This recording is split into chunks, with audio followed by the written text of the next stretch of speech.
Wholeness and balanced vibrations, tribe.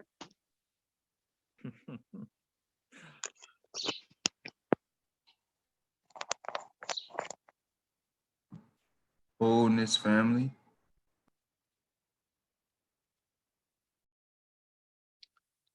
Wholeness. Wholeness. Wholeness.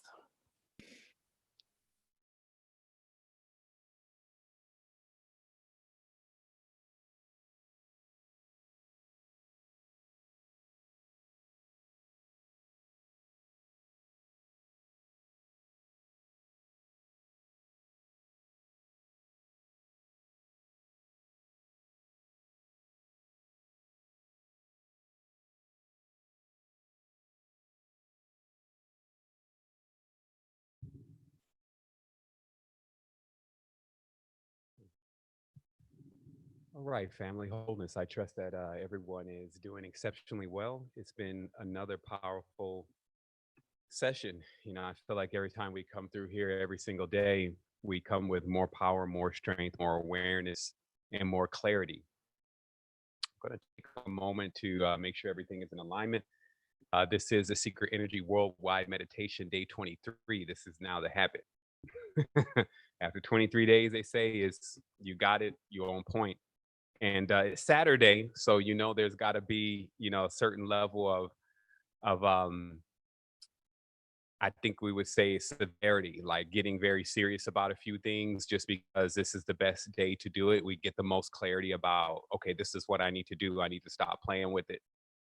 That's why this energy has a tendency to be so serious. It's very necessary to what we're experiencing in the reality, especially since there's so much abundance, there's so much knowledge, there's so much joy. You know, there's so much love, there's so much compassion. We went through all of that yesterday, and then there's still such a big importance at being able to say, okay, now let me stand straight though in all of this. Let me set my projections properly, because we can't be playing around with that. Like if I'm in this amazing experience, it's because I projected that amazing experience. I can't let anything mess with the projector that's projecting an amazing experience. Let's get it very, very clear here that today what you need to know and what you need to be comfortable with is that,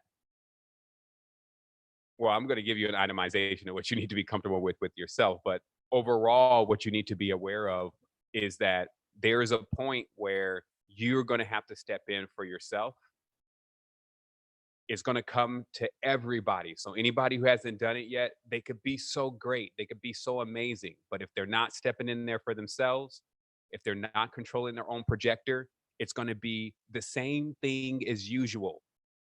Like a lot of times right now, we're thinking what's going to happen, and what the same thing that always happens for the people that actually do certain things. And that's so the variety of what's going to happen is going to be, it's going to be just as vast as what's happening. But the decisions that we choose to make are actually based on core metaphysical principles that are going to still be the same choice that we need to make on the astral planes, on in any other space, on alien worlds, wherever you are. This is always going to come right in front of your consciousness for you to have to deal with the potential of being able to control your own destiny. We always use that word in the code of the matrix, destiny. It's tiny, it's small. There's so many words like time that mean minute, week, minutes. All that is like petty stuff to the supreme being. And for you to project something vast, you have to be vast. Like you have to see that from yourself. You have to see yourself growing. You have to see that change in the being that you once were to where you are now. And then you also have to make very sober estimates of yourself constantly. It's like a check and balance system that goes on with yourself every day. That is my energy, what I'm doing, what I'm saying, is it all giving out the proper vibration of where I think that I'm at? That way, I don't think that I'm too far up there or too low down there, and then I miss the mark. So this year, 2020, is clarity. It shows us not playing no games. It's all about clarity and precision. Great, that's a weapon. Clarity is a beam that can move out all distortions. So where we point it at and what we point it Because if you think about something that's moving things out of the way, when all those things are moved out of the way, what do we see? Like, think about what a beam is and what a projector is and a laser and all of that light, all of that is. When it pushes all of the distortions and things out of the way. But then it's like, but what do we see? What do you choose to see? What do you choose when those colors start coming back in again and creating the patterns and the designs and the frequencies that you're living in? What did you create all that to actually be? Because we want to be these creators so bad, and we've got that wish. Beings here create ideas, they create children, they create projects, they do all sorts of stuff. So we got that. We got the wish of being creators. Last night we had a powerful session in Tribe Vibes, and we did some polls.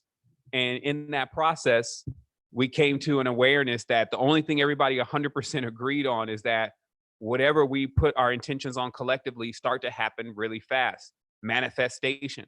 But the question was also asked in somewhat of a attempt to just check really briefly if everyone understands the laws and principles of manifestation. So I still have to say, as I'm watching the feverish intensity that is going towards highlighting where these situations are coming from, what's causing them, how that's going on from the conscious community, there's still no solution. If for me, that would be the only scary part, to be honest, that human beings that are so brilliant or say that they're so brilliant and so fantastic have absolutely no real solutions for a situation that's occurring on all levels, but they're supposed to be so great and fantastic. So they're kind of like what reflect on them. Maybe that has nothing to do with great and fantastic. If we could just wipe that off and say, well, no, great and fantastic is totally dependent on something different. I actually believe that. I believe words like great, fantastic, brilliant, all that kind of stuff from what the energy they give off is really a reference to a space that we already are in on the highest levels and who we truly are. They had sojourned through all of this and gone through all these things and learned about all this knowledge and went through the process of all the organisms we've been through to stand in creation. So yeah, I feel like that all of that is all part of this truth that we're living.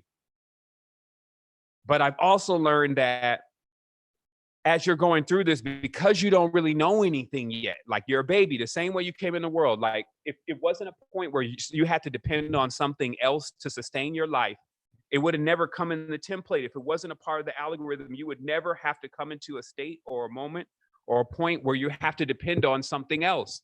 If it wasn't in the algorithm, it's in the algorithm for a reason. We've demarcated for us, it's because for us all to depend on one another, to be supported by each other, because we're all part of the same thing. That is the running story. So now, since we're in this now together, again, to move in synchronicity, it means that you connect because you agree on the same things. When you agree on the same things, there's an immense level of power. Look at even Islam. These are a group of people that agreed on the same things. And then now there's billions almost, I think it's billion, 2 billion, something like this, of Muslims in the world. And again, the issue is with something that is still 2,000 years old, or 25 years old, or may have some objectives or whatever, is it's not 2020. It's not right now. So we should have changed gears already spiritually and metaphysically into something very sound, just as exact as what they call their arts and their sciences. And then when somebody was talking any kind of mumbo jumbo about that they were sick or that there was a problem with controlling the high levels, all of that would have been solved by our master scientists and geniuses. You know, our 5 and 6, 7 finger beings, you know, 5 or 7, 8 eyes, and all these things that we've been claiming that is ours and a part of who we are, and what we're calling in and what we're talking to and who's telling us something. Meaning that you get these ET stories and these people talk about, they're talking to the ET and the ET does this, well, this ET to bring something applicable for this realm right now. Tell this AI to come up with and resequence a genome that will allow this all to be fixed holistically. Tell these things that we believe so much in to do their performance already or get out of the way. This is what's going to happen here. It's 2020. Anybody that doesn't know what they're talking about should just get out of the way. It's going to cost all of the people that are listening to that being. That's why it's important for us to echo the same things and all be connected and know the same things and agree. This is an agreement. Are you in agreement? I am in agreement. So I did want to lay out today in a very simple level. Remember, this is Saturday, so I got to go into that mode. On a very simple level, the 4 rules that I feel that are key because they are the rules that I had to go by in order to get to this stage. My world does not look like a disaster. Now I'm at that other part of the journey for those that want to know, what actually happens after you achieve every single thing that you want to achieve. Still out there on the tip of your stern, looking for other vistas. That's what happens. Because you have with you your entire tribe and family, and you must explore and find the new place. Find the place that everyone's going to be okay. Not everybody can go internal yet. So that's why the explorer is going to fix outside and see what's happening there. Still working on guiding things. And I'm going to show you how all that comes about. Because in the beginning of this, I was told one thing very, very specifically, because I had already gone through a large amount of spiritual education, if you may, like all the way up to a master's degree already in knowing everything about the angelic realms and all the different worlds and the entities that live there, rulers, kings, mages, sages, witches, warlocks, all the whole 9 since I was a little kid. And I'm not talking about Dungeons and Dragons either, even though I may get on that too. I had already the ability to see into things, to control the dream. And I did that in the most innocent level of a child. And I peered into this world to see what it truly is. And I never forgot what I saw. And because my environment then, as it is now, was supporting spiritual progress, mine wasn't like, not TV, those books, that I got a chance to refresh myself as a being of all the statistics about spirits, real spirituality. What are spirits? What do they do? Where do they come from, etc. So in conclusion, because I just want to take you to the end of the story, I realized that, like we talked about yesterday, the most powerful things are still invisible. And because most people cannot see them, but they can actually feel them if they in tune with themselves, they don't understand what happens when they say that they're in agreements, they're in alignments, or they call upon certain beings because they're young. This is where a lot of this pedo and all of that, you got to even watch what words you say on this internet these days. You just get yourself removed. All that stuff is centered around something that's happening on the astral plane, something that's happening in the metaphysical world before it exists here first. And it has to do with the abuse of a childlike spirit that does not know what awaits across the spectrum and is constantly being forfeited, aborted, and molested in many different ways based on the connection of with their connection that they have with other beings that are so vast, they have not begun to reveal how long they've been here and what is their story, how many things they've seen. And while you think that this may be a story so separate to human beings, it becomes very clear that even as a human being, once we breach regeneration, which happened a long time ago, the ability to stay in the world for what people will perceive as forever, sliding in and out of bodies and forms, this created another scenario. Meaning if you could live 12,000 years in full consciousness or almost unlimited, as long as there were living beings, you can live. This is the highest level of the realm of technologies, if you may, the spiritual technologies that are residing here on the planet.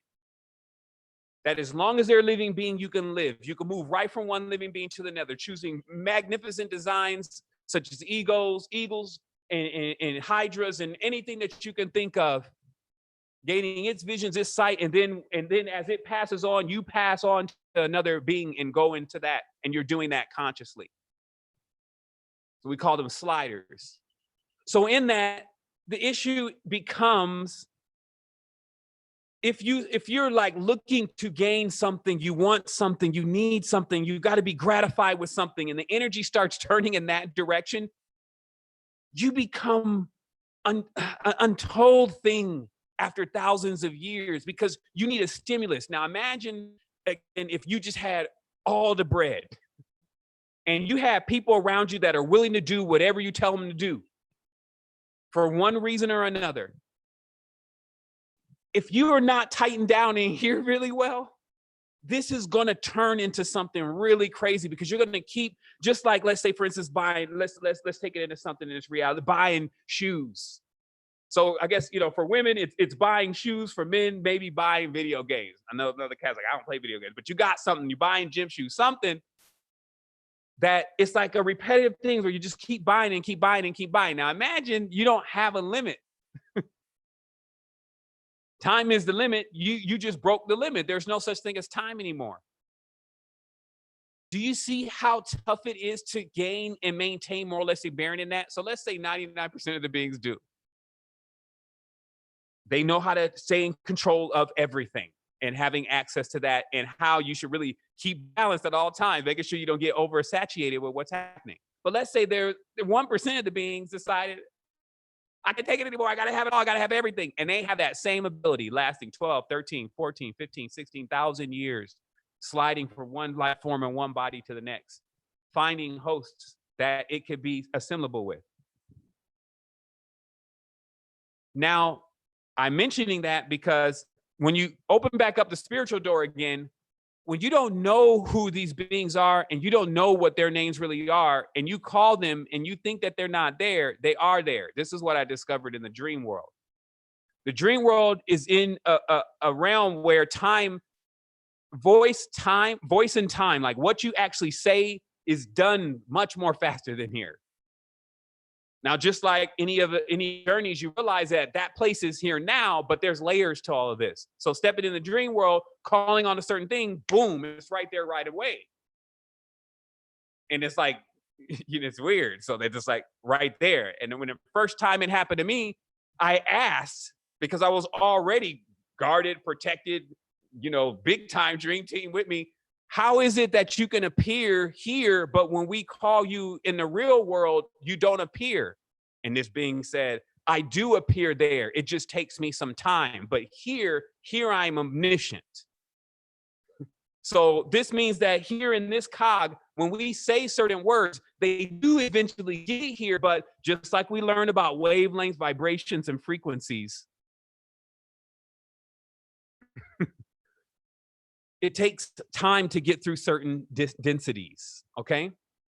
So rule number one that was presented to me, since I had so much of this awareness, when I finally got to this stage, this particular spectrum, this step on the ladder, rule number one was, do not deal with any external beings. Period. No excuses. That was rule number one. There's only 4 rules here in my world. I just wanted to make sure that I was able to translate that to this tribe in our co-creation, so you can at least understand where I'm at. Because then that aligns with where you're at, then we're into alignment and we have a real co-creation happening, because everyone is working with the same tuning on their spectrum with a little dab of their uniqueness. But if there's certain things we're not agreeing on anyway, then you can maybe go and subscribe to David Icke's view of it. You can go and maybe subscribe to, I don't know, Brother Sanchez's view of it. You can go and subscribe into those co-creations, because those are projectors. Also, they wouldn't receive this level of a mantle and ordainment if they didn't have projectors or trumpets, if they weren't also the prophetic voices of the time. But prophecies are about where currency is going to be going. Currency is energy. It's not cash. Energy in the body generates cash. That's what I'm going to explain here, and also in just a moment. Some people are going to feel the burn for real in 3 months about the cash situation. We're working on stabilizing things, but it's not for us to actually be taking care of your situation with your current energy in your body. It is for us to be a well that you can tap into once you get your system and everything working together. And what we've done is even left manual after manual after manual, how to get your system working and together so you can plug into this inexhaustible current. But if you go into baby mode and act like something is supposed to support you, that is the same situation that you're actually in right now. And this is something different. This is where nobody supports you here. Everybody supports everything. You support yourself, that supports everything in that order. So if you're coming in and you're bringing these leeches and these different entities and things that you don't know about, and you're calling on these names, especially when you're afraid, at minimum, these things are quantifiers. Meaning when they move into your field, whatever it is that you feel like, they're going to magnify. So all of the pain and all the fear and the suffering, I need this. Oh, he's dying. Then that energy goes out and then they call a name. And then they send that energy down that telephone line and it responds. But it responds based on the energy that is being given with its own uniqueness and spin on it. And what this has caused is an absolute mess in the projection.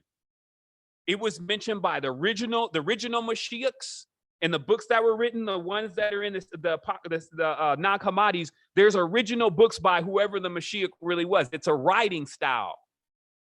Looking into this time and saying what really happened. Like, so what do you see in the future? What really happened, Mashiach?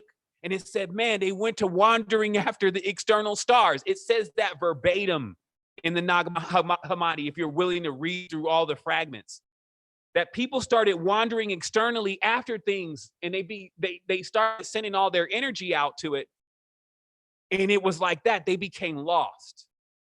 Rule number one, keep the energy inside. If it's really the truth, it'll be where you're going. But to fire energy outside it's blasphemy. It's unpardonable. You cannot give energy greater than that of yourself to something else. Everything works into this internal cycle. It is the motion and the creation of life and death. Bringing it in and cycling it back out. You're bringing it through a filter. You're just an alchemical vessel. So it's going to go through your consciousness. It's going to go through all of your organisms. It's going to go through everything and what you perfected. And then it's going to come out the other side because energy is going to keep moving. But when it gets there, it had gone through your filter of beauty.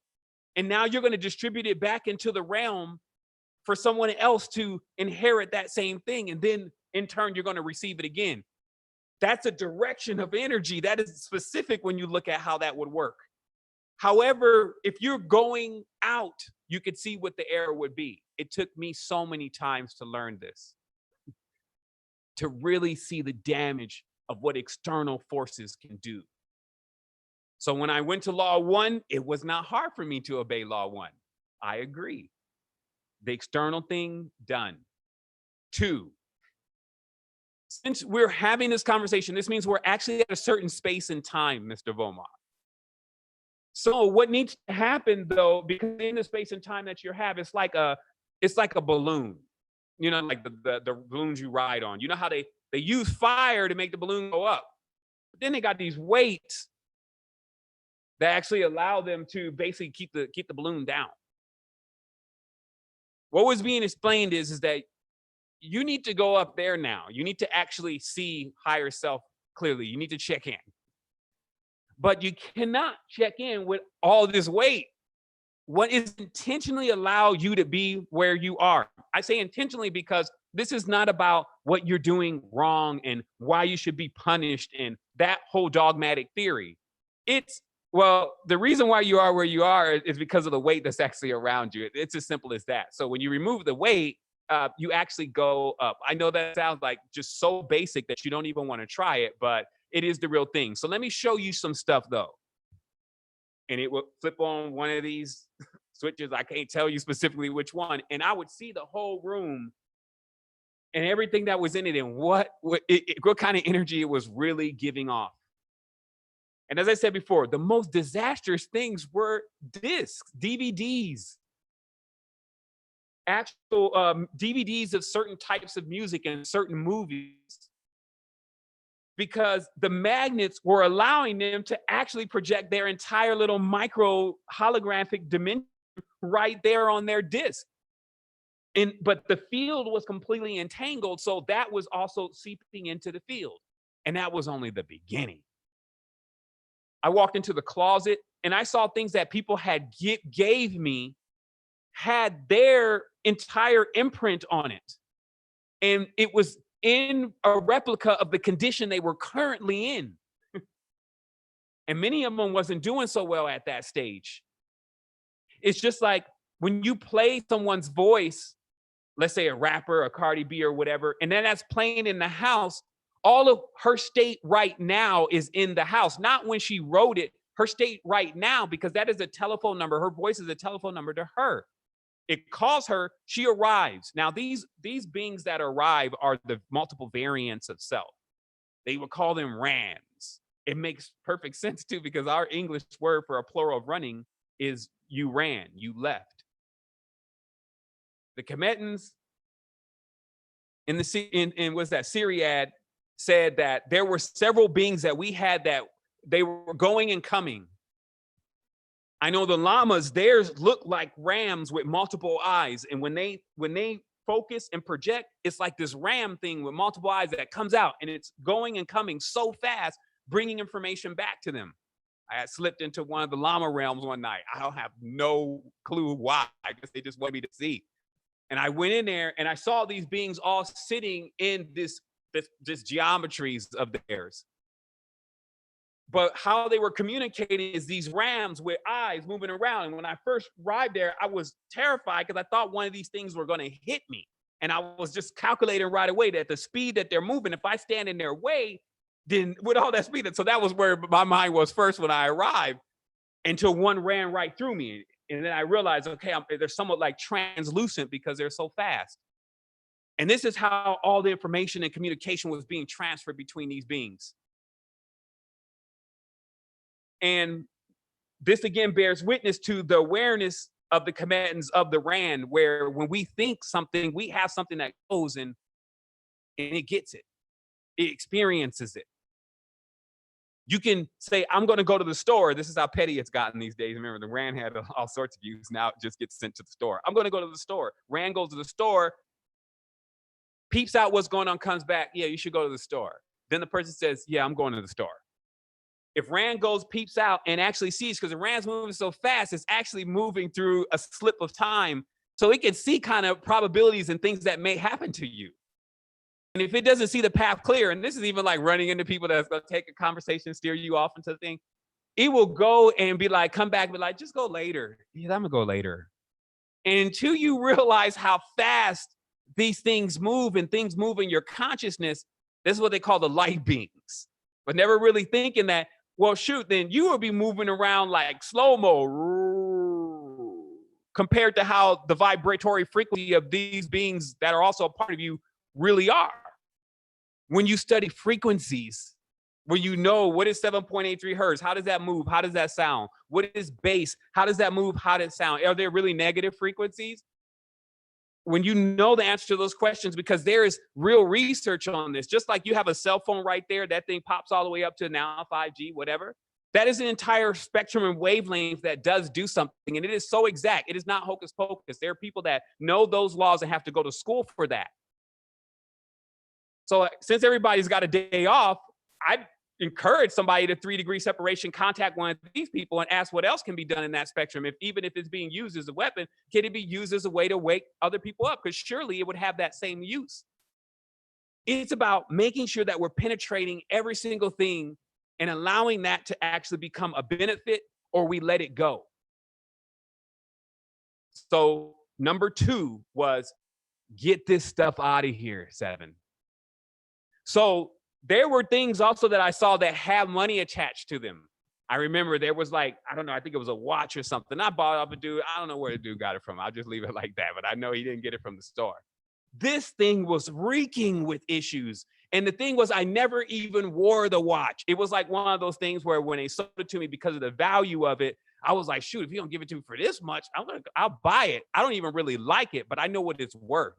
And I kept it there and it was around me. And I never threw it away. I never wore it. And this thing alone was kicking up 25% of the chaos in my reality. This is just having a chance, if you have a guide, to see the unseen. All of you have a guide. So right away, I started throwing stuff out of the cargo hangar. And this is what I realized within a few days. Everything that was remaining was exactly what I needed.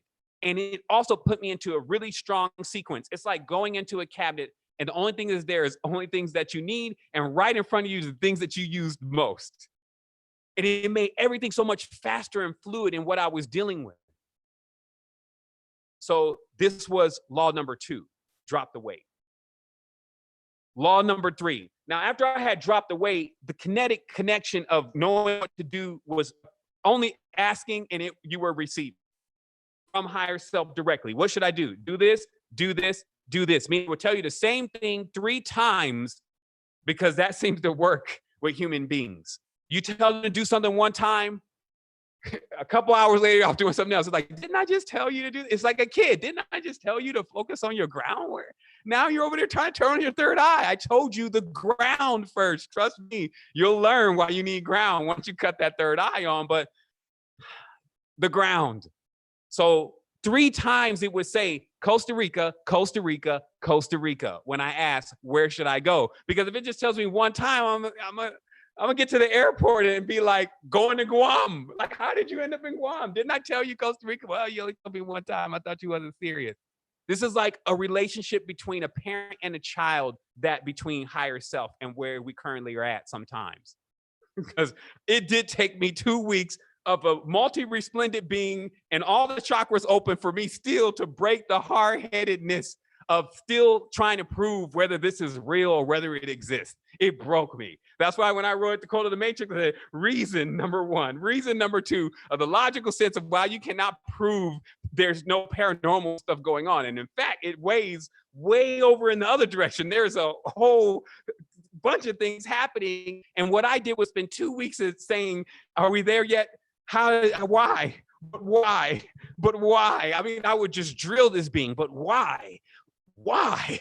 And it would keep answering and answering. I found myself so deep into the awareness. I was like, man.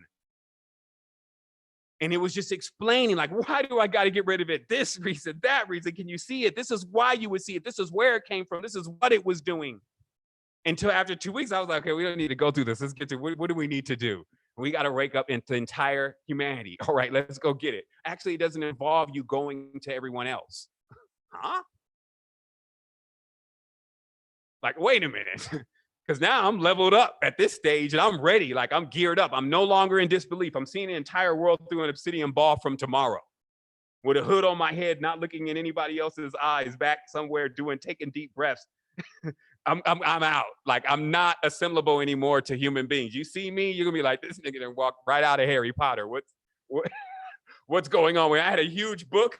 I had the Aleppo Lodge book of the evidence of what was going on, and I was rolling with that. Going into the store, I didn't care what you thought, who you were, I had seen, and you were never going to convince me to be blind again. And this is where I was at. This is where I started. And I said, well, shoot, the first thing we're going to do is take down Chris Angel. This was my plan. I had bossed up on myself. And the being was like, higher self was like, nah, that's actually not the plan. If you go out there like this, we'll never see you again. They're going to suck you dry. All of what you have that you think is power is going to be buried in doubt. And I witnessed some of that. I witnessed how, man, I was gung-ho about making sure the whole thing transformed into something great. And others were still arguing and trying to blackball me and ridicule me. And I was taking hits because of that, because I thought that this was going to be the good news. There was a new world open and we could go there now. And then what happened is that because of those guides, they understood all of that and what was going to happen. So I was moved out of that space and I was told, no, you got to go and work on yourself right now. You're damaged. You took a hit. This is what happens when you come into these worlds. So now we need to restore you. We need to repair you. We need to bring you online. Go to Costa Rica because nobody can talk to you because you don't speak the language. And we'll get back with you when you get there. Holler at nature, basically. She'll handle things when you get there. And I stepped off that plane and I started here, and rule number 3 came into play almost within a couple of weeks. Right away, I was on the highway of life. I'm in a country that I don't speak the language, but now I'm meeting everybody.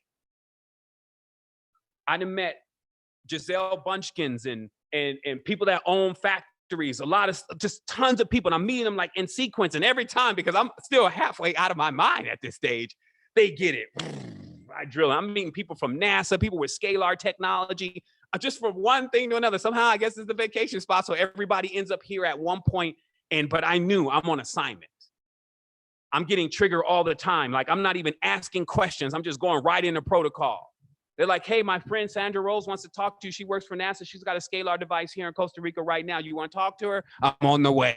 I'm not asking any questions or anything. I go in there, I see the technology, see what it's capable of doing, realize where she's at, what's going on with her, what's going on with her son, log the data, and ask for the next assignment. So what are we going to do next? Because I got a direct connection saying, now this is what you go do next. Go home, sit down, meditate. We'll talk to you in a minute. Boom, next day happens. I'm sitting down, I'm still in meditation. Shit, at this point, I'm not arguing. I'm just feeling the energy, feeling the joy, feeling the love, feeling the connection, and powered up. I can't even sleep. Phone rings again. Boom. Hey, we were listening to what you were saying the other day. I got a friend named Theodore. He's really interested in that kind of stuff. I think you and him should meet. I know it's Christmas. Do you want to talk to him? Absolutely. Put him on. We get on the phone. Hey, what's good? He starts talking for a minute. I say, hey, why don't we skip protocols? I'm headed over there right now. He said, okay, finally we got somebody awake. He hangs up the phone. I go over there. I ride. This dude's already got 20 years worth of everything. Tesla cables, machines that clean out the internal body, bioresonance mats that are like $20,000, $30,000. Like, this was his dream to actually see at one point activation occur. But he was already 65. So all he could do was just pass the mantle. And so I got a chance to experiment with everything, see what was the truth, see what was the lies, and then wait for my next mission. The next thing was like, okay, now you're going to go by yourself. Your footprint is small. My footprint was like $250 a month. And I was still looking right off into the ocean. And just a spot, there was a mansion next door. A guy wanted me to just take a look at the mansion. He couldn't even move into it because his wife was scared of Costa Rica. He's like, hey, man, I just need somebody around to watch the mansion. There's another little finca there. People come to the mansion because I rented out. You could stay in that finca. And if not, you could just stay in the mansion. So stuff was still opening up. But I didn't even care about any of that stuff. All I was doing is just going with what I was being told from my elders and my ancestors through that connection, because it was that strong. And he left me with these 4 rules. And now that I abide by them at all times, they are never not with me. When I say they left me, is because when I would stop doing them, I would disconnect. It would just be like almost like night and day. I would have to start thinking about stuff again and wondering what the answers are going to be versus the real connection. And then when I would check back, it was like, man, you gotta breathe, man, breathe. And that was what came next. I started first just sitting on the beach. Nobody there. It was like a weird dream. You wake up in paradise, but you're the only one that's there. So it's like a boring paradise. It's like a lonely planet for real. And sitting there, you're starting these breaths. And I heard so much about breathing, but I just kind of was just breathing. I would feel a little something, but nothing major. I didn't know the key to it. I didn't even know there was a key to it. So most of my time was spent halfway breathing, but still just looking out there, sitting in nature, doing nothing, because I hadn't got any transmissions of what to do. So then I get this transmission because I started also just, switching into logical mind a little bit, like, well, I need to make sure I can sustain myself. I already had an income that was going to allow me to stay in Costa Rica for 10 years at the current footprint that I was at. So it's like, I got 10 years worth of finances to stay here at the level that I'm at. But I do need to make sure that it's coming in from somewhere else at least. So I had tacked on providing Rosetta Stones. It felt like that it was the perfect mixture to sell in a country that people come to try to learn Spanish, something that can teach them Spanish. So I put that on Craigslist, and so many people responded to that ad. It would be this thing where I would be like out in the jungle for like 3 weeks. And then I would go and check my email, and it'd be like 100 emails. And I would line up all the points with these people to get the disc to them. And I would go out into the city on the motorcycle and I would meet all these different people. And those people also I would share the message with. And in a part of this process, someone gave me an invitation to go to a satsang that some guru was holding. So I took the invitation at night because I wasn't going to leave the city. Also, I was curious about what they were up to. And I went to this satsang, and it was kind of like a little festival, just a small one though. And there was this lady, and she said that she was going to do a breathing workshop at, like 8:30 because it was nighttime and it was going to be full moon and all this kind of stuff. So I was like, okay. So that time came, and she said, "You're going to be my model," right? And I was like, okay. And then, so she started giving these instructions about how to breathe, which I've given in the whole body breathing recording. These were the breathing techniques she gave. So this wasn't just like the breath of fire and all those work, and they do wild things. Like even if you purse your lips and you breathe out, this stuff does weird things once you get onto another stage. But remember, as she even mentioned it, you're starting off basically in your coccyx.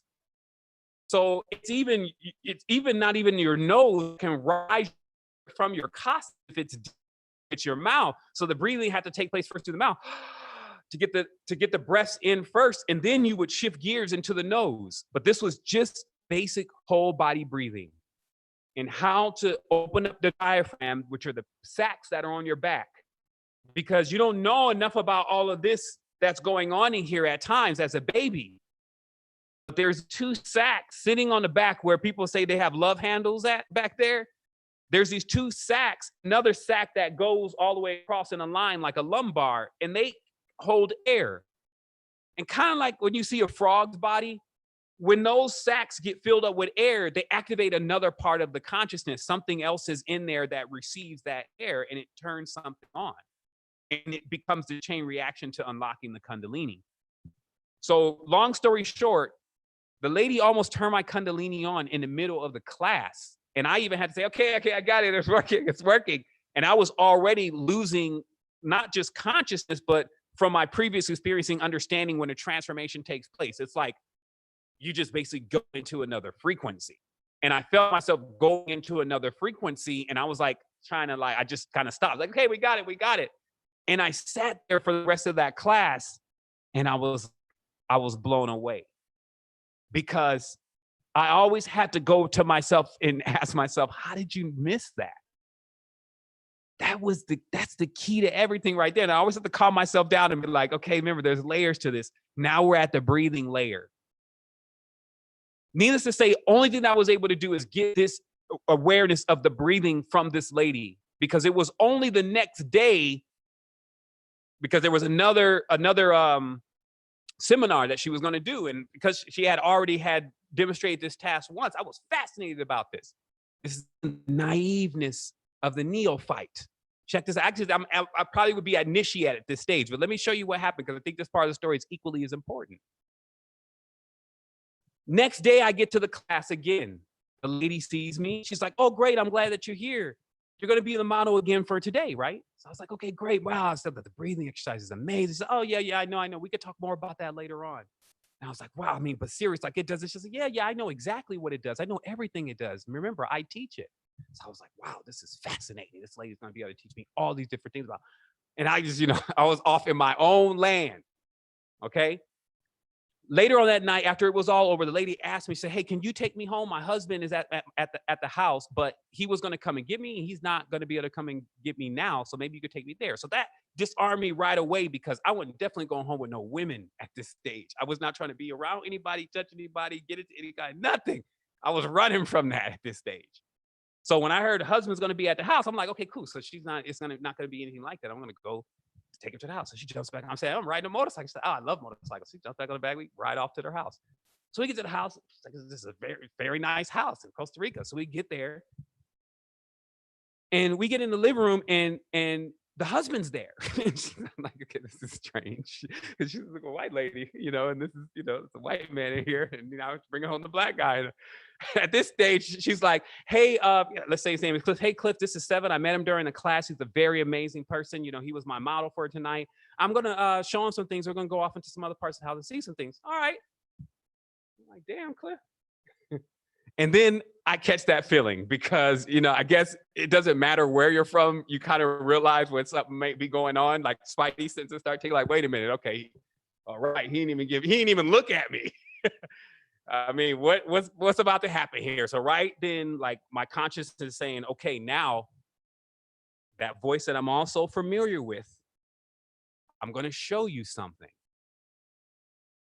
And I don't want you to freak out, get all scared and startled, because we've been through this thousands of times about the spirits in the spiritual world and all that kind of stuff, and how that's nothing to fear. Your perfection does not have distortion to fear. But I'm going to show you something because there's something you need to know. So the lady's like, I want you to see some of my my art. So I'm like, okay, cool. So we walk back off into a room that she's designated as her art studio. And right away, I mean, I just catch all of the information and download. And I'll just give you this short story. This lady was writing children's books. And she was creating these characters in the books that she also had on these easels in her shop. And each of these characters had cover over the easel. Like you couldn't see the painting, okay? But there was one that the cover was off. And it was like a fuzzy wuzzy character with all the hair over the head. It looked creepy. But you could draw this thing in a story to make it kind of look a little bit like it wasn't as harmful. Or it was nice even. Just even some of the stories, they go right off into demonic kind of stuff anyway. So it's not like parents don't really have a problem with letting their kids deal with these monsters. But what this lady was doing was what, as I said before, the situation with the inversion of Orion, like whatever they had going on, whatever they have going on there, all these people, I'm from Orion and then Osiris and all this. And they're into some weird, deep, dark stuff that they don't even seem to even, it glaze over at a certain point and it just takes over them. So this was equally part of understanding what was going on in the spiritual realm with this knowledge and who has knowledge, because the breathing technique was free. It set you free, but it was in the hands of someone who was a trapper. And through a process, I learned that not only what she was doing, but also Disney and OTO and all the rest of those cults do, is they're creating things that they're infusing with their spells and their magic, and then they're putting them out in society, either as a symbol or a character. They're writing them into books, and then they get people to believe in them, and then it starts existing in their mind. And because they control it, because the master copy, if you may, is with them, then they can work through it. And that's what she was doing. And she had become so blind, as many of them are. Like, I witnessed these people do stuff as if they don't think anybody around them has any occult knowledge, because most people don't. When they get to doing stuff, they just try to run right over you and start doing things. And it's like, meaning they start trying to call on things and all that kind of stuff. And it's just like, everybody's like, oh, yes. Oh, that's it. Oh, thank you so much. And then it begins. And it's invisible. People cannot see these things. So long story short, to confirm, because sometimes I always had this check and balance system of myself. It was the only way I could stay stable in the whole thing. 7, you're just tripping. You're just being paranoid. You think that this is really it, but where's the proof? So this is how I would have to come up with the proofs. But I had another aspect of the conscious, the higher self, that would just tell me the truth right away. Oh, here we go again. He would even do it like in a kind of a way to make you laugh. Oh, here we go again. One of the Orion queens. Watch this.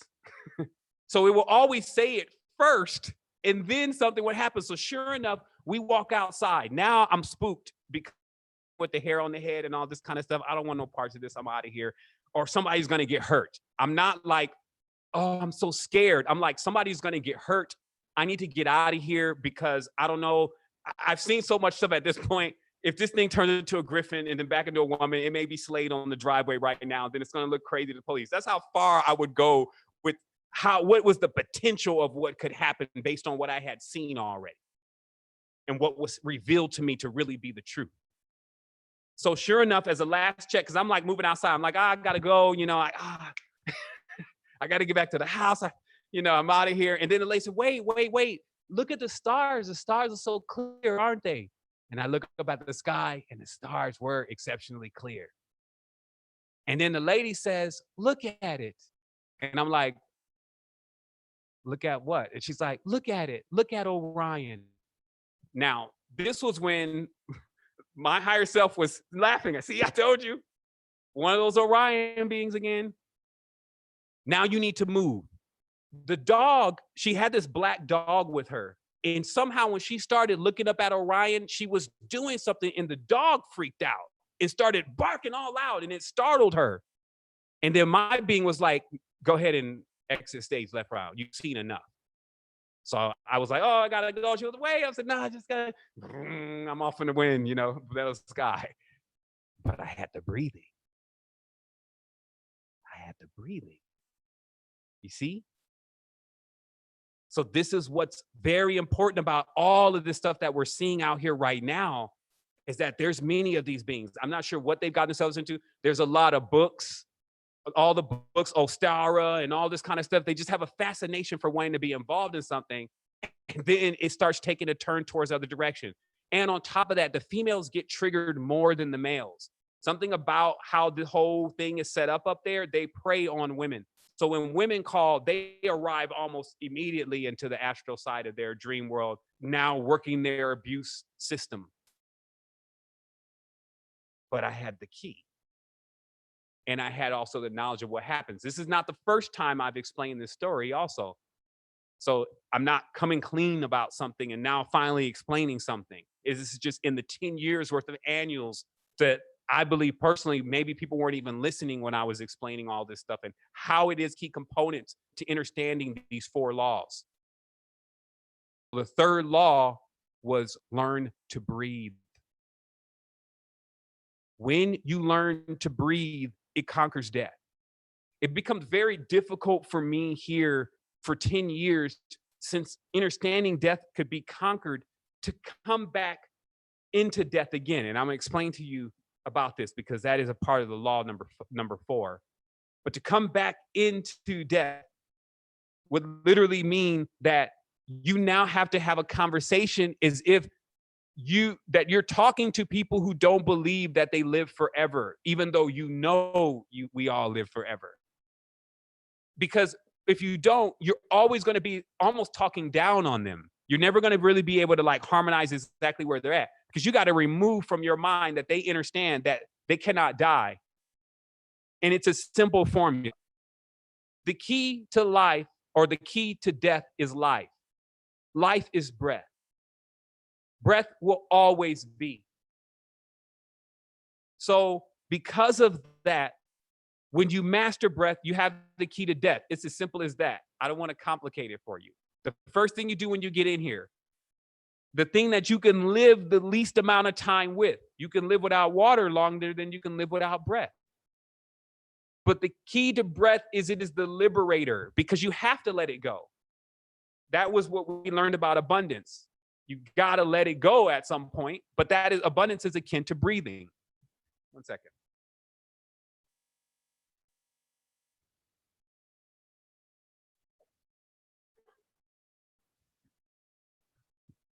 So abundance is the key to, is akin to breathing.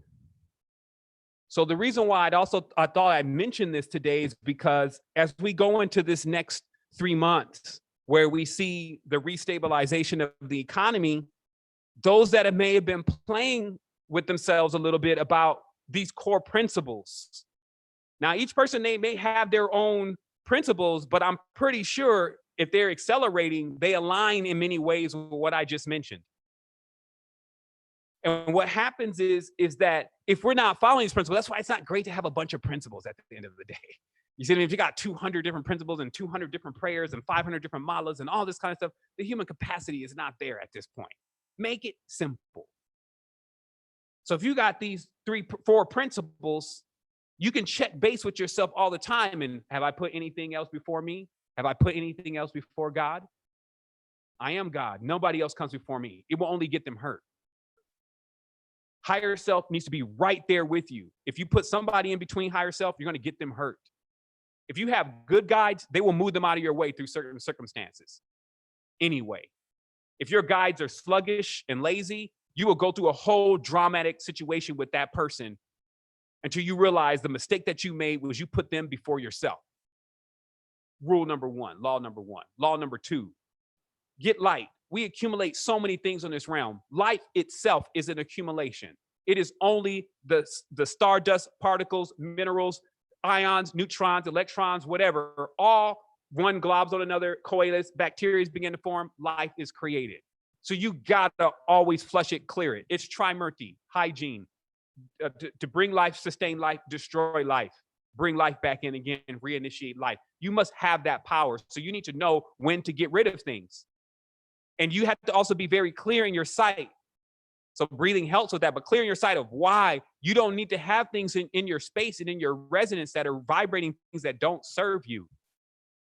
I can say only enough about that. It seems so petty because for me, to be honest, I know it's one of the toughest ones because sometimes you go in and those things have some type of connection where they actually say, don't get rid of me, you need me. I had this rug, and this rug was a being. And even to this day, I always be like, man, why'd you throw the rug away? And I always have to tell myself it's because you put the rug on that certain kind of status because of what the rug could do. And I kid you not, this rug, it had this green being, and this being would come out of this rug and start talking and doing all this stuff. This happened during the process of me going through awakening. There was this rug that I had. I don't know where exactly I got the rug from. I think I was at an antique store because my mom also collected antiques. So I knew the value of Persian rugs. And I saw this Persian rug and it was dope. And I got it. I bought it because I had a lot of bread anyway. I rolled it up. I threw it in the closet like most of the stuff was. And this rug was one of the last things to remain. And when I was activated, when I opened up this rug and I would go to sleep, I would kind of wake up a little bit and I would see a being in the rug. And this rug rode with us for a while. It wasn't like the rug was a problem until I started realizing just how powerful this rug really was. And then I started realizing just how dangerous something like this was to have around me because it was starting to distract me. So I got rid of the rug. I threw it in the trash, and the trash man came and took it away. I never saw it again. But it was tough. It would be tough for me to get rid of that rug if I didn't already realize the same trap that I kept putting myself in with anything external that had more illustrious power that was going to allow me to that was going to make me pull my energy outside. Until I just ultimately learned the lesson. It was like a child. Because then once I learned the lesson, I can have anything around now. I got crystals and all these kinds. They have all that stuff around now because they don't come before me. They're not seen as objects that I need to have in order to have power. They're objects that I have that possibly can be infused with the power that I have. You see what I mean? So it switches places.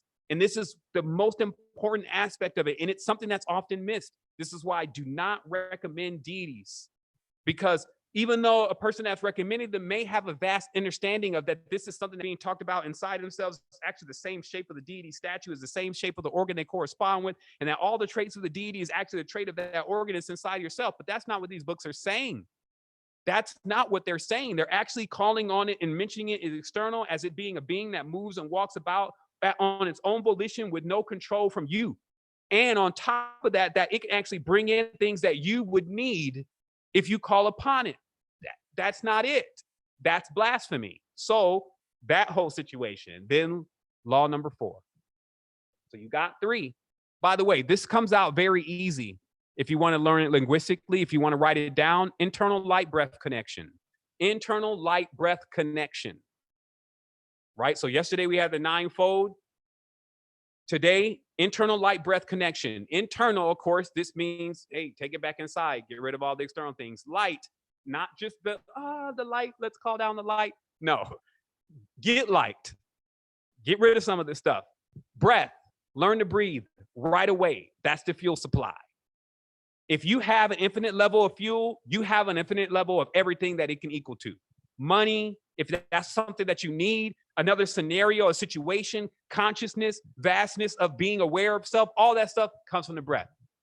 It fills in all of those blanks. Nothing else does. That's free. Law number 4, connection. What happens is, once you get all of this, you actually would still become heavy of it. You would actually like break down back into the second law again, because you would be containing so much of this power and wisdom. If you didn't make a connection, you wouldn't be able to set it free. So once leveling up so much, because I worked at the Institute for a year, went into total activation. I'm going on fast every week. New groups are coming in every week, so I gotta fast.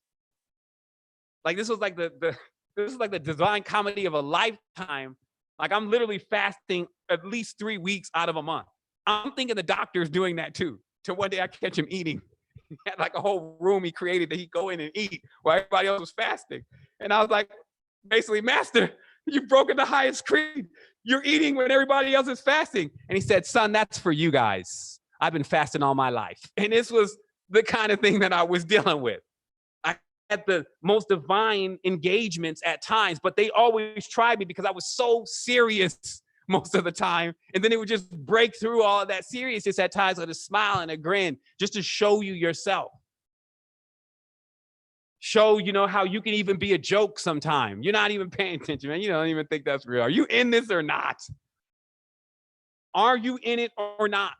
If you're not in it, great. Get inside of yourself.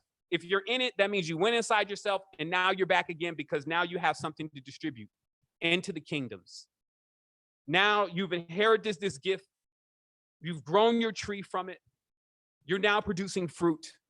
And you can now give some of that fruit since you have it in abundance. That is the order. None of those things out of place. Those are the 4 laws that I had to go through in order to get to the stage of being able to bring it in full circle. I've had a lot of adventures over this whole time. It seems like the full moon, like a cat, is always dragging something in. It's like, oh my goodness, full moon, what did you drag in right now? Oh my goodness, this is a whole nother being in 3D. How does this even work? You know, I continue to be shocked about how much was really happening here until I started synthesizing it. When it was coming to us to say, well, let's make this message a lot more simpler now. We've unpacked the full banquet. Now it's time to put it back into the picnic basket. Now we're going to really need to know what to do. If you're not breathing, your current is going to dry out. You got to take the breaths. Everything, and as I said before, what we're creating and co-creating here, the speed of it coming into this reality, because even if we get one quote unquote money machine, this brings in the energy of a template of one. So more will come up from different places. But it's like using the collective focus and the collective functions to bring in the intelligence, the honesty, and the truth and the honor of who we truly are. Every single day does count. So right now, there's enough conscious messages out there that every single day there's a new message. So if every day there's a new message, but this message still highlights yesterday's message, then we don't really get anywhere. And I feel like that happens in the conscious community when we're not agreeing on things. So that's why I bought the 4 laws today, because there are many beings that actually agree to that. It was the higher self that bought it to me. And through the higher self, I connect with everything because that's what the higher self really is. It takes you out of that singular aspect where you feel like that you're in it alone. I'm sitting in a room by myself, emoed out one day. I've reached too high. I've drunk too much of the top end. I'm back in the world, sitting on my bunk after an astral dream. And I'm like, why do I got to be here? When you start asking these questions, wanting to terminate this existence over here, that's why law number 4 starts to become so powerful and important for self-mastery. Because if you're bored at home, for those that have climbed the ladder and you feel like that now everybody is they're going in, I told them, it's not enough to say I told you so. I see so much rivalry right now. You got people sitting there that copied information from somebody else online. See, I told y'all what's going to happen. First of all, somebody told you, so technically you didn't tell them, they did. But anyway, what is the glorification of being right when you're not balanced? So where are our pillars? These are our 4 pillars. If I want to meet any kind of beings, it's going to happen all in here through me, through these organs and how I'm repairing my stuff. If I'm going to have some things around me, it's all going to be responsible for the weight that it has, and it's going to be useful. It's not going to be vibrating something that takes me and harkens me back to a time that is not a vibratory frequency that I'm in anymore. If it's going to be that the true currency of this world is finally going to restore itself. We kind of saw that even now, as I said, with Ether.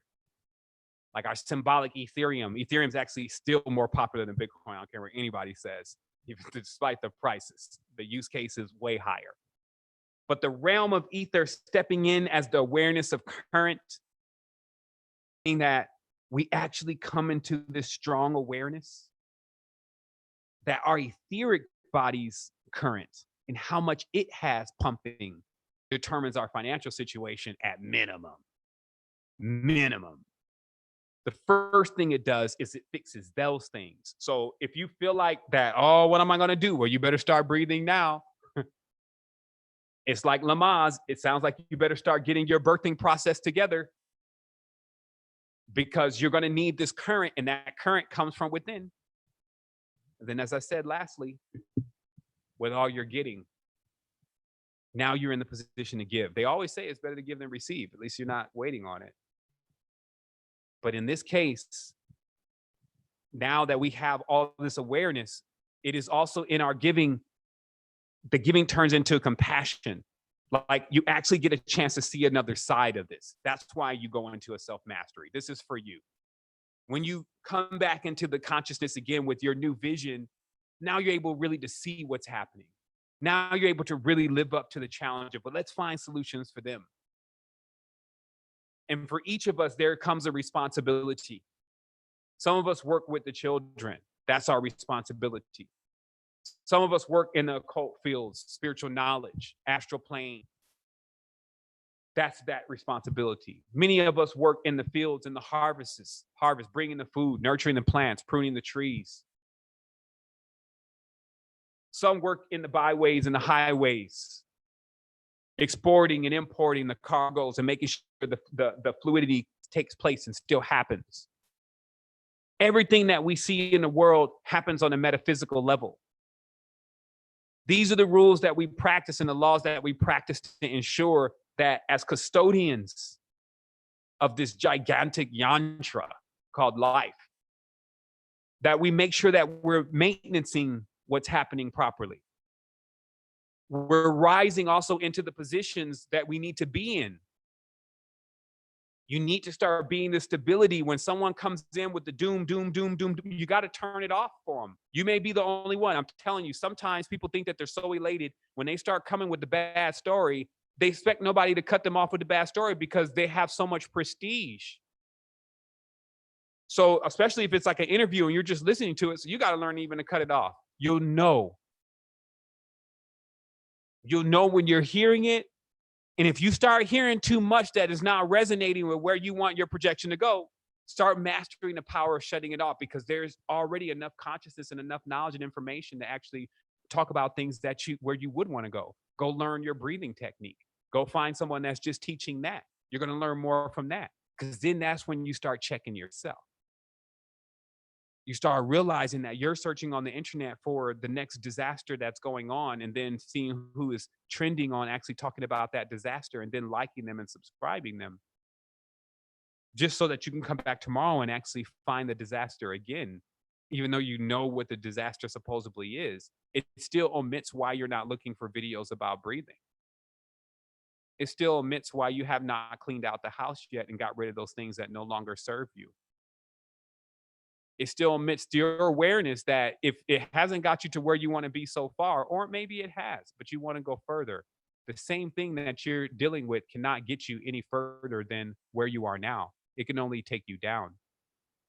We have to know when the crutches in this reality need to come off. That's what sovereignty is. It's the ultimate act from our ancestors to teach us this soul, this sun that is within. This is where the unity takes place. It unites the paradox. We all go inside. That's when we see everything. I just gave you a small example today of what I went through. There's 230 of us here on the line right now, and there's about at least 1,000 possibly on YouTube. All had gone through something.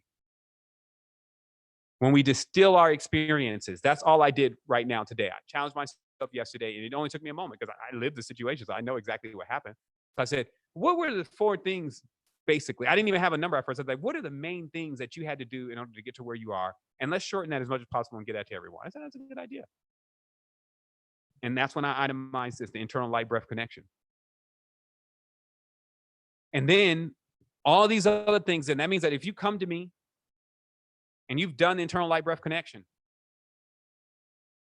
and you're saying that you're still experiencing problems, I know you didn't do internal light breath connection, because I had gotten myself into quite a bit. Internal light breath connection was working for me.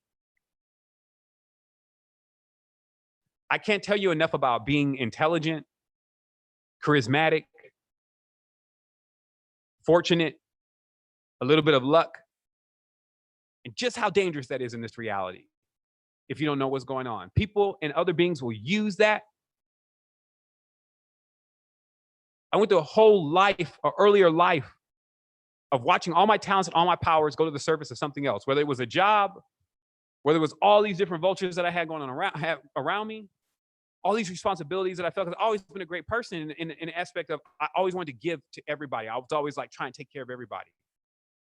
I didn't even have a consciousness yet that there were beings that just took advantage of that kind of thing, that they actually went to find people who were open like that just to take from them.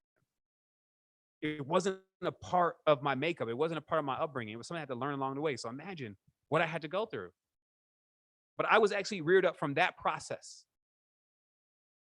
So same thing here. This is how we gain a certain level of maturity. You can add this now, what I talked to you today about, with what you have. So you already have more in many cases. We stand on the shoulders of giants.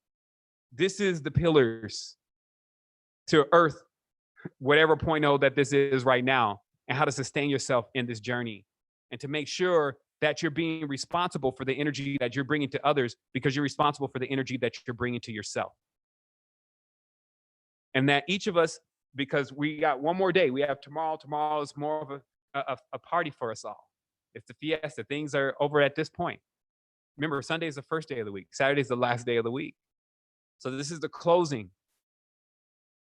Yesterday, we bought in all of the abundance. You have ninefold spirit. That's just like you got rainbows and all sorts of stuff all around you. Gems, diadems, treasures, regalia. These laws today teach you how to maintain that, because it's just as soon they will sell you of it. They will steal your joy. The next video awaits to convince you that something that was man-made is enough to conquer a supreme. That cannot be true. We cannot allow that into the co-creation and the co-projection. Likewise, we do have some stuff to do. We're climbing the mountain. It's 2020. We didn't say it was going to be all over. That's why I'm bringing this today. It's not all over yet. Many of us already understand how to guide our energy, so we're in the clear. But the world in this next 3 to 9 months is going to birth, right? Think about this. We know how strong some of these holidays can be at times.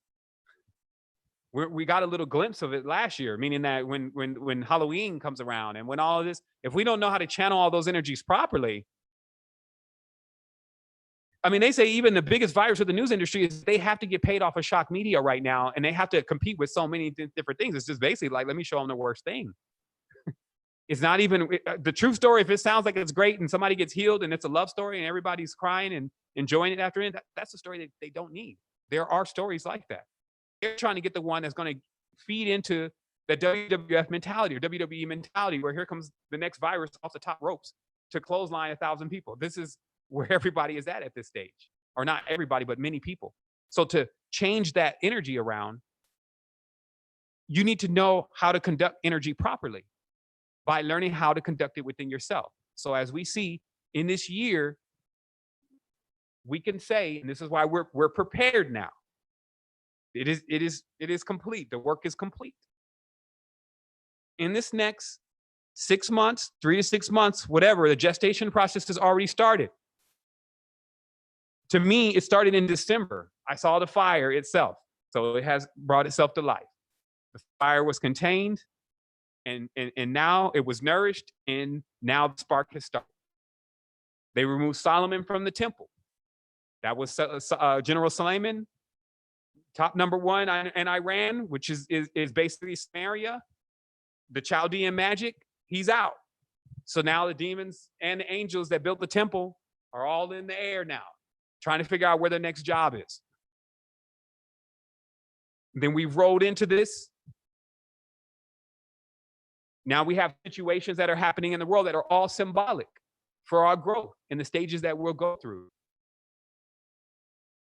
When you're in alignment, you feel the energy of the plants, the trees, the fish. The season's also changing right now. Costa Rica, this looks like change right now. It looks like the back screen of a movie where everything's still in gray because the seasons are changing. You can look around you. Certain trees, the flowers are open. You hear bees in there. You see the rain touch the ground for the first time possibly in your area.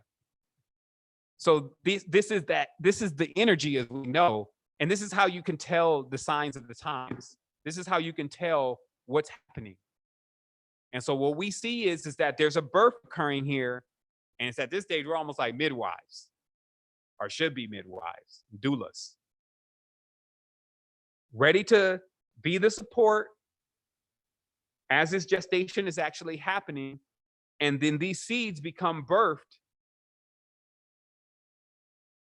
And then keep going. I'm not going to say that these seeds go right into maturity. That's also when you dive back in, you realize that everybody's not going to just snap into this and then, okay, now it's all on, everything is over with. This is a consistent work in the garden. And when we're all actually doing this, though, it actually gets a bit fun. So we're going to go into this meditation today. Now we have all the keys. As I said, tomorrow is going to be a day of exclaiming and giving honor and giving thanks. As we go into Keymaker Season 3, we have our meditation taking place in the morning also. And I've done the best to also synthesize it because I know we were out there. Like it was 22, 23 days. It was a vast journey. Like I told one of my friends, what we should do is just take the beginnings of all of this and try to compile it into an genealogy series so we can all become more familiar with that. And so he's working on that now. That's our great friend, Nepalis. And now, since we've distilled it and made it simple, because there are many that kind of came in midstream anyway with the knowledge or whatever, and some of this stuff may not make sense. I will admit that if I've been immersed in the lifetime of this, I am definitely looking at people at times like they know all of this, which is incorrect. So I do constantly say, hey, try to break that down into something that if a person hasn't gone through that experience, they're still going to understand where you're coming from. I can only do that so well. That's why you're also getting the message, because you're able to then take this and maybe you use your number 2. And if you got to break this down a little bit further for somebody that you're also engaged with, that you have a relationship with, that you feel has meaning to you, and you want to see them come into the next stage. My law number 4 brought me in front of every single being to do that. I want to see every single being get to a state of harmonic balance with themselves and with their existence to know who they truly are. I know Earth only offers a certain portion of that and can only offer a certain portion of that. This is why we can't understand death. This is why we can't stand to see something being torn up and destroyed on the planet. It is for the adepts that know, well, as the spirit eases away, it becomes more free and is no longer confined by that vessel. So for us to see that process, but more than anything, and see it, feel it, and know it, is a big level up. I wanted to give a special thanks to a master teacher, Kalindi Iyi, who is on the higher planes at this stage, who, from my understanding, glided out yesterday. And that makes Layla Africa, Quato Mutwa, and Kalindi Iyi, they're anchoring things. Just brothers that I know personally had the best intentions, despite how what they came across was interpreted by others. Also, even they faced their own frustrations. Like sometimes when you face a certain level of frustration, you can only express yourself through frustration as an elder, but still knowing the truth in the core of who these beings are. I want to say arise in wholeness. And that our ability, again, tapping back into that breath and knowing that spirit is breath, is the real way that we're able to know the things that we connect to, right? That this is the most important thing, because some may take what I said wrong about, let's say, the external forces, other beings. So that would, somebody say, well, Seven, are you saying none of these beings are here to help us? That's not what I'm saying. Just as sure as I'm here, just as sure as you help someone, there's other beings helping other beings. But what we're also saying is the channels to how beings help you is they empower you internally. It's like a rule with the whole thing. How can you take something from someone that needs something? You cannot help someone taking things from them. Or maybe you can't. That's the whole paradox in this. You have to be able to use the discernment. Every single moment, every single time, and every single space is going to require your discernment. Distill it within the 4 laws, know where you're at, and do your work. Climbing up this mountain with the breaths. That's the last thing I'm going to say. Remember, when you climb a mountain, you're winded. It connects directly to the breath. If you feel like that, hey, I don't have enough power to really push this baby out, start taking a breath now. Man, my currency is going to start getting messed up. Start taking a breath now. Some solutions, they're going to come through. And just don't forget, it was the power of breath. Do not get a power and energy away to some other external entity. Oh, thank you, Jesus. He gave me money.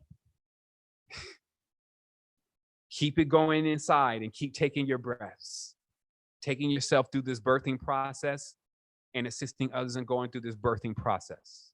All right, so I think I've said enough about this. We can all now go into our comfortable position of relaxation. As we say, relaxed, but alert, right? Relaxed, but alert.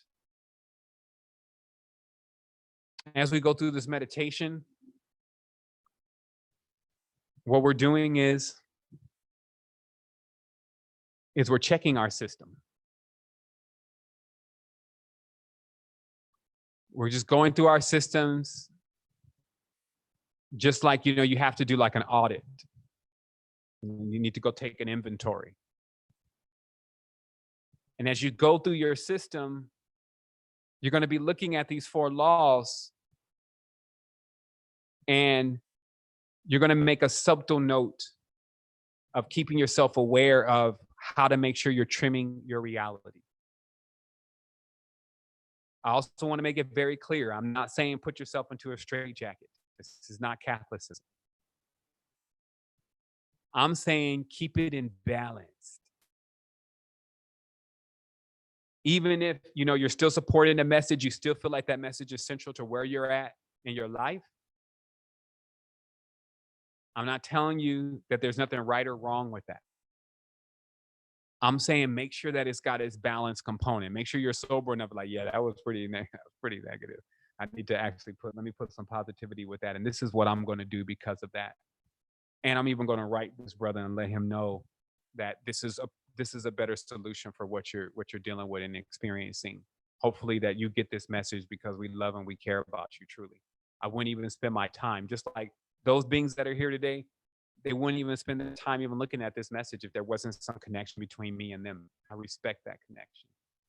I honor that connection. That's why when I come into this space, it goes into like 2 hours and all that. Not because it's like, it just takes this long to get out this message, because really it's been the same message since the beginning. It's that I do really care so much. I feel the personal responsibility. I see the faces and I care for the beings that I see in even beyond the setting of the eyes. And I see myself and I see all the situations I've been in life and when I wish that I had certain things. Like, man, I wish I had a mentor, man. Or at least let me to tell me what should I really be putting in mind? What should I really be watching? And I feel like that we can all do each other also as living beings. This is what I'm saying. Bring it back into the realm of the living. There are people around us that deserve as much attention as we be given to something that we never even seen before that we're still calling on. Some people are calling on these gods, man. Call on your mother. Like literally call your mother on the phone. Hey, mom, what's good? I just wanted to say thank you so much for bringing me into this existence. Because even now, you probably have a lot of mothers and fathers like, man, I brought my son, I brought my daughter into this mess. Now look at them. So for us, that empowerment and focusing on what's here and what's live and what's tangible for us. So that way we don't neglect it, because there's so many things that we have to do anyway. We don't have the time and the opportunity to actually be entreating something that's so far out there that we don't even know what it is. Spending the time with that time on others that are around us. Mom, dad, I know things are crazy right now, but I just wanted to say, man, what you created is so amazing. I feel so comfortable in what I'm experiencing right now. I feel like I really have some level of clarity here that I'm gaining. Say something. That's the beauty of, if you're going to go external and you put it in your family, it's still your DNA. It's like a little hack in the system. You make moms feel good, you feel good because she's an antenna. Even your brothers and your sisters. So I'm saying more specifically in relation to law number 1, if you haven't heard from it, if you don't see it, if it's supposed to do all this stuff and it's not even there with you to struggle, let it go and put something there that is. If you need that to be fulfilled in your life, you need something to externally catch a hold to in order to stabilize yourself, which is also a condition in itself. It's not right or wrong. But it does mean that, practice it in an honorable way, because time is time. Time is the real quotient in every part of this existence. Like I spent 3 hours working with my family. That counts for a lot. If I spend 2 hours here building with the family to make sure that you get the fine principles. Like some folks may lead the line now. It's like, okay, that's enough for me. I'm out. All right, great. Glad you got it. Some folks still in there like, yo, I'm connected. I get it. As much as this I can hear is only going to assist me because it actually puts it into repetition for me. So that's what we're doing here for each other. So let's go into the meditation. I'm going to line this up really briefly. I also want to give thanks, especially during this time, to all those that had joined into the space, no matter what time you came in and spent this time with yourself. It's been 23 days of a masterful build with the connection of who we all truly are. And this time that we spent is a well-placed investment. That's why it does have to, we do have to bring it to a conclusion at a certain point, so that way you can go and plant this. That way you can go and start reaping the harvest. Some are already reaping the harvest already of putting these applications of this co-creation inside of their consciousness. So I just wanted to say, from me to you, since this is the last recording like this, that I feel like personally that we do have some things to go through, but we're going to enjoy going through it together. I feel like that just like in the old days when we were children on adventures, when we were with each other, all the perils became excitement. I feel like there's many that have been called into a special role in all of this and have been kind of questioning themselves for the last years. Where is my role? Where am I at? Where's my assignment? What am I supposed to be doing? And because of dealing with a world that was not necessarily prepared for what you have, there became some frustrations. Don't give up on yourself at this stage. It'd be like pulling out of the charts right before it was about to go up. Keep this investment into self. Don't feel like that this is all over and that you failed and that now whatever it is that you were going to do, you can't do anymore. Quite the contrary. Allow this process to happen also. This is a process that we're all going through. So you have to give respect to all the other beings also and how they're processing their growth and their transformation. And while we're seeing it also happening, it is very humbling for the level of wisdom that it's taking us all to. Right? Like, this is like when you settle a foundation. Like, first you start dumping all this, dirt and all these different things that you want to make as the foundation. But then when you settle it, you press it down and you push it all together. And I feel like that's also what's happening right now in this transitions that is taking place, is that the foundation is pressing itself down. Now you know where everything really stands. So there it is. I'm going to go ahead and turn on the golden intonation. Everyone is now on the screen. And in this time, we have 15 minutes.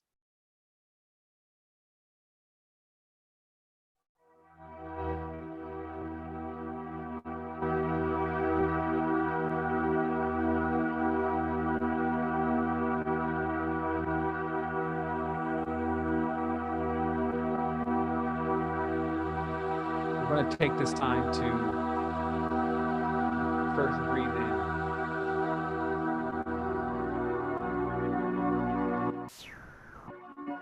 Feel ourselves.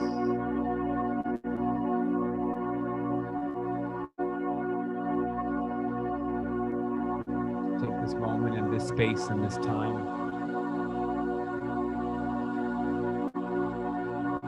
just to feel ourselves.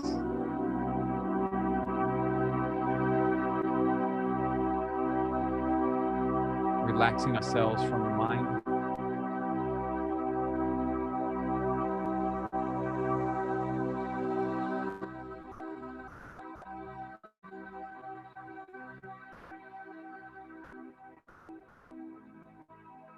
Realizing that we're so fortunate in this time to be enjoying this existence.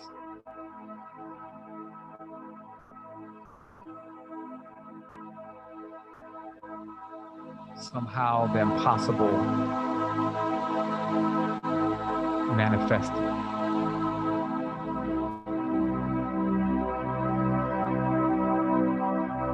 And as we look at and we feel and experience such greatness within ourselves, such connection with all the things that are around us, we take this opportunity to bring that energy in.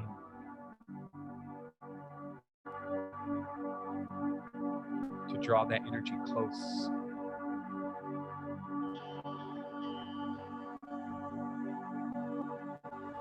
All of the things that we love, all the things that we cherish, all the things that we care for so much, we bring that energy in close into our hearts.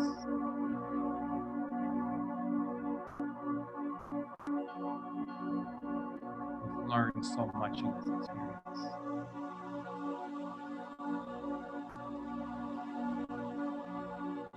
We've connected so much in this experience.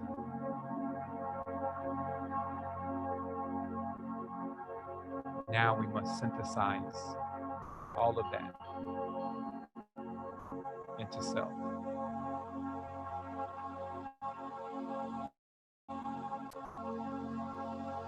As you contain all of the memories, all of the moments, all of the actions, everything that you witnessed.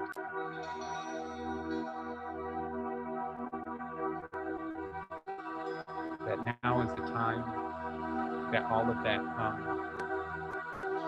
as an ally to your growth.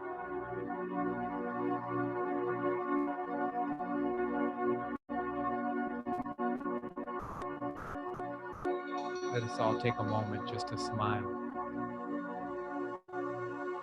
The smile opens all of the chakras. The smile itself makes its statement through a feeling.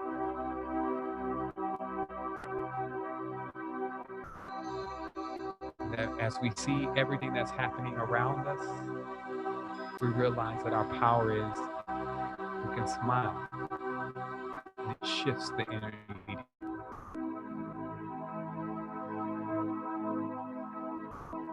Even the laughter is saying, look what you're into. You always up to something. And then just a smile.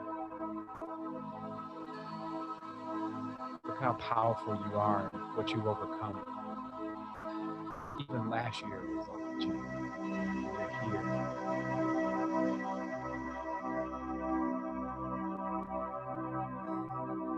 And even your power is so immense that we have clear proofs that you exist even beyond this. There's nothing to fear.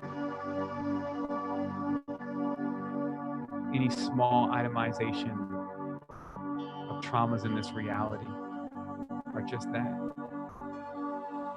Because if the ultimate that can occur is that you leave,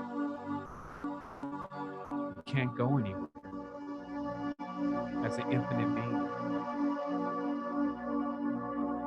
all the spaces belong to you.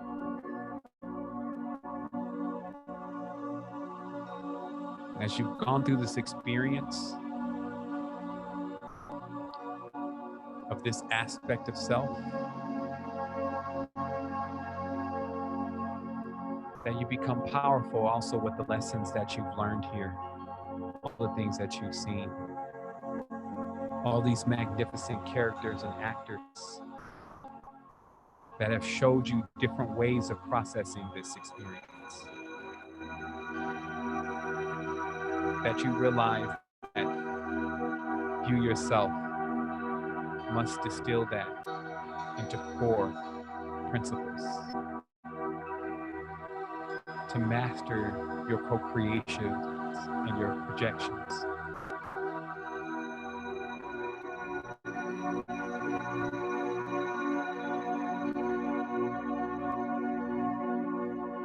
And as we go forward in our existence in this day, that our ancestors, the DNA, all of the energies that are into alignment with our spectrum have done a great work in showing us who we are in this day and time, bringing so many reflections of self from every part of the globe. There is someone here from everywhere. What we've created during this session of 23 days, everyone has access to at any point. An infinite wellspring of full spectrum existence, knowledge, wisdom, energy. And that as we grow from here, that we all will continue with our greatness.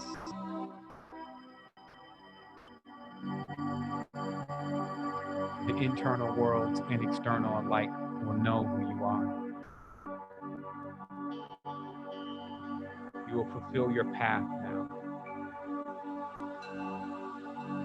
There are so many that are now in alignment with what needs to be done. Now we need those masters to come in that know how to organize, how to do it. Now we need those to unlock their skills. The things you've been doing your whole life. To bring it into a space that others are also able to witness who you are. And through that, you fulfill another aspect of this existence.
Stay with the breath.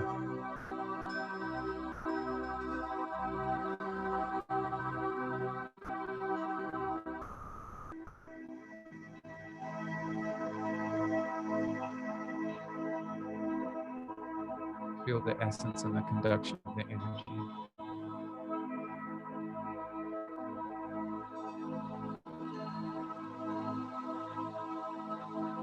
Know that this energy is organized and universal.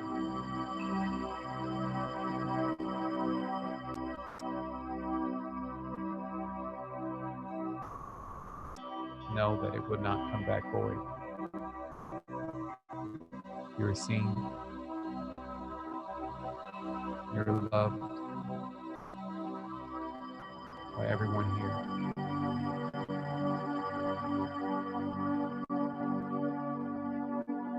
We call this the tribe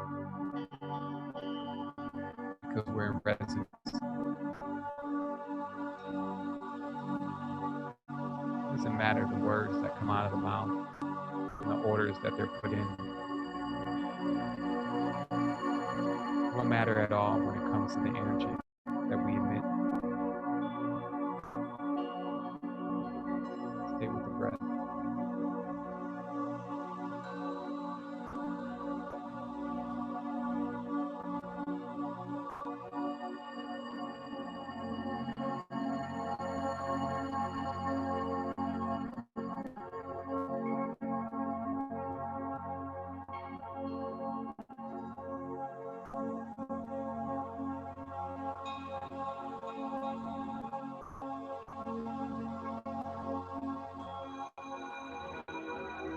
We're now going to start by taking 10 breaths. We're going to climb to the center of self. We're going to bring the energy in, even from the crown. And we're going to bring the energy to the base.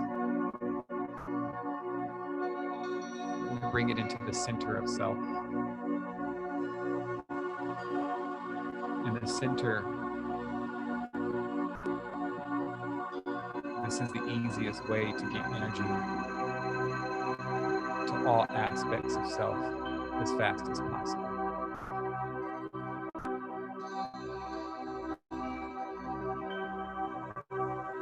So let us begin with one inhalation lasting 5 seconds.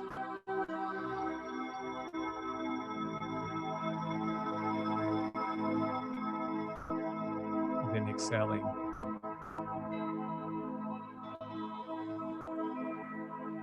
Inhaling.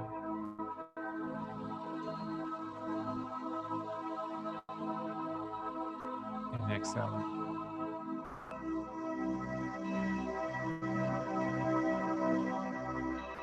Inhaling. And exhaling.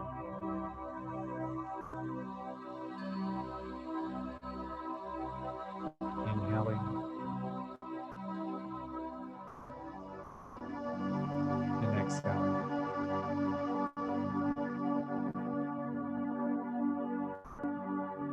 Inhaling and exhaling.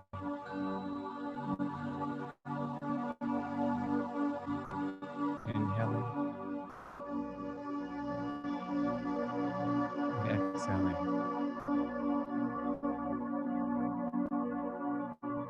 Inhaling, exhaling.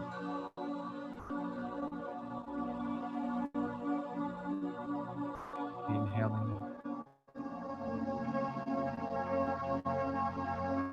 exhaling. And as you inhale one more time deeply, and you hold, you draw yourself into the center. And as you exhale,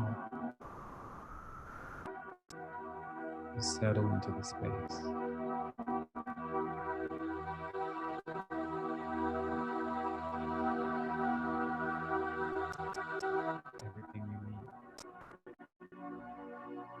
You already have. If you felt like at any point in your existence that you didn't, you do now. Now everything has been added to you. Your charge is to take care of self.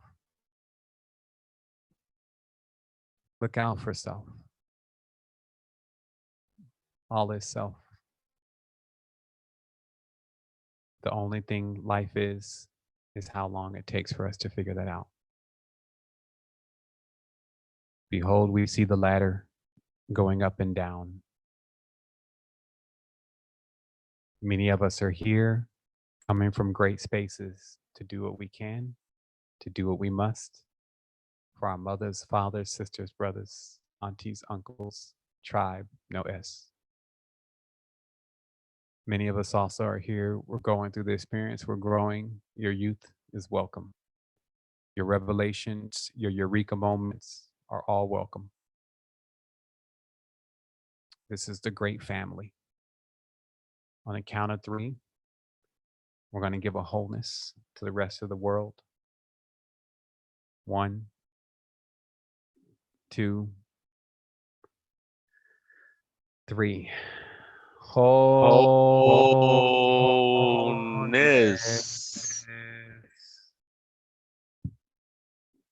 And there it is, tribe. If you do want to mute lines, you can. Wholeness.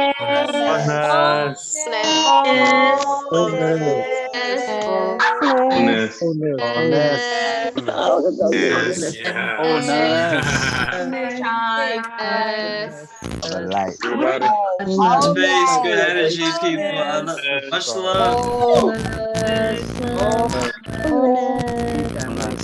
Family, tribe, love.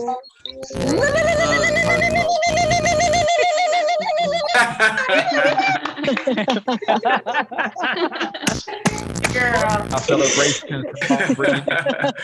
Wholeness, guys. Wholeness. Thank you so much. Wholeness. Thank you so much. Thank you. Abba.